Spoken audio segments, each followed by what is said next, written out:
ஒரு மாற்றத்தை உருவாக்க வேண்டி என்னுடைய வெற்றி சின்னத்தை ஆதரித்து பக்கெட் சின்னத்தை ஆதரித்து மாற்றுத்திறனாளிகள் எல்லாம் தொகுதி பூரா எந்த ஊர்ல போனாலும் இறங்கி நம்மளுக்கு ஆதரவு கொடுக்குறாங்க. அதனால இதை விட வேற என்ன வெற்றி வேணும்? இதை விட வெற்றி என்ன வேணும்?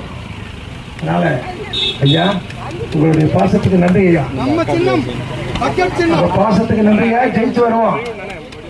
இந்த மாற்றுத்திறனாளிக்கு நிறைய உதவி செய்வோம். அம்மா உங்களுக்கும் இந்த ஏழை மக்களுக்கு வீடு இல்லாததுக்கு வீடு கட்டுறதுலமா என்ன சட்டசபைக்கு அனுப்புறீங்க? சும்மா மருத்துவருக்கு அனுப்புறீங்க. நான் போறதே உங்களுக்கு தான். நான் போறதே உங்கள் குரலாக சட்டசபையில போய் ஏழை மக்களுக்கு தங்கா ஏழை மக்களுக்கு வீடு இல்லாததுக்கு வீடு இங்க கட்டி கொடுக்கணும். அது காங்கிரஸ் ரோடு கட்டி கொடுக்கணும், இடம் வாங்கி கொடுக்கணும். இங்க மக்களை எல்லாம் சந்தோஷமா வச்சுட்டு கண்ணாக்க போறேன். ஏழை மக்களுடைய சிரிப்பில் பேரறிஞர் அண்ணா சொன்னாரு, ஏழையின் சிரிப்பில் இறைவனை காண்பேன் சொல்லி. அந்த வேலை தான் நான் பண்ணுவேம்மா. சட்டசபையில் எனக்கு என்ன வேலை? உங்களின் குரலாக ஒழிப்பேன், ஏழை மக்களுடைய குரலாக ஒழிப்பேன்.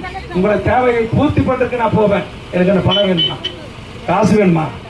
எல்லாம் இருக்கு. இந்த ஏழை மக்களுக்கு பணியாற்ற என்னை சட்டசபைக்கு அனுப்புங்க, கோட்டைக்கு அனுப்புங்க. நான் பாத்துக்கிறேன் மீதி வேலையை. உங்க மக்களை நான் பாத்துக்கிறேன். சண்முகம் நன்றி. ஆமா என்னதான் ஜெயிக்க வச்சா எங்க போற பொங்கல் திருநாள்ல. ஆமா வருஷம் தங்கைகளுக்கு சீர் வருஷம் கொடுப்பேன். நன்றி.